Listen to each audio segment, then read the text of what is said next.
Ciao a tutti e benvenuti sul mio kanale. Ćao svima i dobrodošli na moj kanal. Ja sam Anja, izvorni govornik i vaša profesorka italijanskog jezika.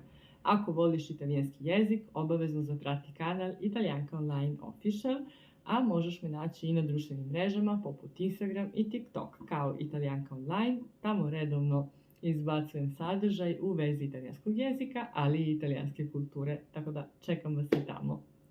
Današnja tema je jako interesantna za sve osobe koje su, da kažemo, već učile italijanski jezik i imaju određeno znanje, ali nikako da se opuste. Šta s tim želim da kažem?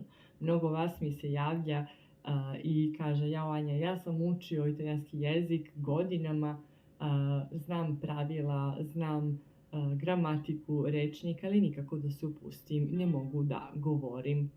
Kako to da rešim?" Ajde da vidimo dakle koje su problemi ovdje u pitanju i kako upravo da to rešimo i da se upustimo u konverzaciju.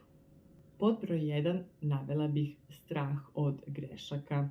Mnogo ljudi se plaši da pogreši nešto, da izjavi nešto na pogrešan način ili sa pogrešnim akcentom. Povodom toga imam dve stvari da vam kažem. Prvo, da Italijani su narod koji voli da čuje da se druge osobe trude i da uče njihov jezik. Tako da, što se toga tiče, nemojte se plašiti, neće vam se smejati, već će shvatiti i poštovati to što želite da učite njihov jezik, pa će se samim time i potruditi da razume nešto, možda iako ste malo pogrešno to izjavili. A druga stvar je da su greške neophodne za rast. Dete koje ne padne ne može da nauči kako da se izbori sa time, ne može da nauči ni da hoda, ako pričamo baš o maloj deci. Tako da je sasvim normalno da u toku govora ili u toku učenja budu neke greške i da kroz njih naučite nešto novo. Nemojte imati strah od grešaka, to je sasvim prirodan proces koji će vas dovesti do cilja. Kako to da poboljšate, kako da razbijete taj strah? Vežbanjem. I tu stižemo do druge tačke. Drugu stvar koju bi pomenula je nedovoljno vežbanje.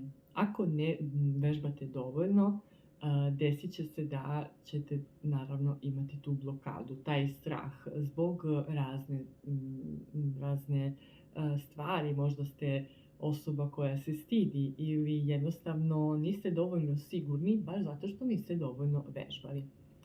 Vežbanje gramatike, vežbanje i ponavljanje rečnika, sve je to korisno. Slušanje je također korisno ako slušate muziku, ako gledate italijanske filmove ili serije, sve je to jako korisno, ali u nekom trenutku to treba da pređe u aktivno vežbanje, jer samo slušanje je način na koji vi vežbate razumevanje.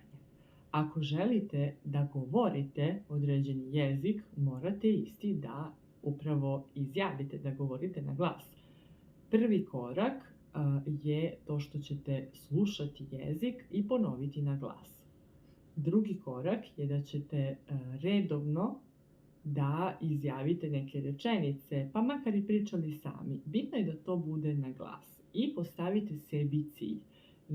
Ne možete prosto da budete dosledni ako kažete sebi: "Jao, ja ću, ne znam, svaki dan odvojiti pola sata", ili "Ma dobro, ja ću da vežbam to 2 puta nedeljno po sat vremena." Mnogo je lakše i korisnije da vi to radite svaki dan po 5 minuta, nego da budete, onako da kažemo, strogi. Eto, moram da nađem pola sata 2 puta nedeljno da bi to uradio. Bolje, kažem, ponovim, uradite tu vežbu ponavljanja glasa nekoliko minuta dnevno, da to bude od 2 do 5 minuta, da vam ne oduzima puno vremena i da vam ne bude mučenje, ali obavezno to da ponovite na glas. To je mnogo bitno, jer vi morate da čujete i vaš glas. A polako, kada već prođe neko vreme, nakon toga vi ćete šta da radite? Nakon vežbanja na glas, pređite na vežbanje konverzacije, a za to već morate da nađete i drugu osobu koja priča italijanski. Da rezimiramo kako da poboljšamo govor italijanskog jezika, pod broj 1, vežbaj svaki dan, makar to bilo 5 do 10 minuta dnevno. Pod broj 2, ponovi na glas. I broj 3, moraš da vežbaš konverzaciju sa osobom koja priča italijanski. I u ovom slučaju možeš da me kontaktiraš za individualne časove konverzacije ili obaveštavam te da je u toku upis na konverzacijski kurs. Konverzacijski kurs sa mnom podrazumeva 1 čas nedeljno ili 2 časa nedeljno ako želiš, u trajanju od 45 minuta. Radimo u malim grupama do 4 osobe.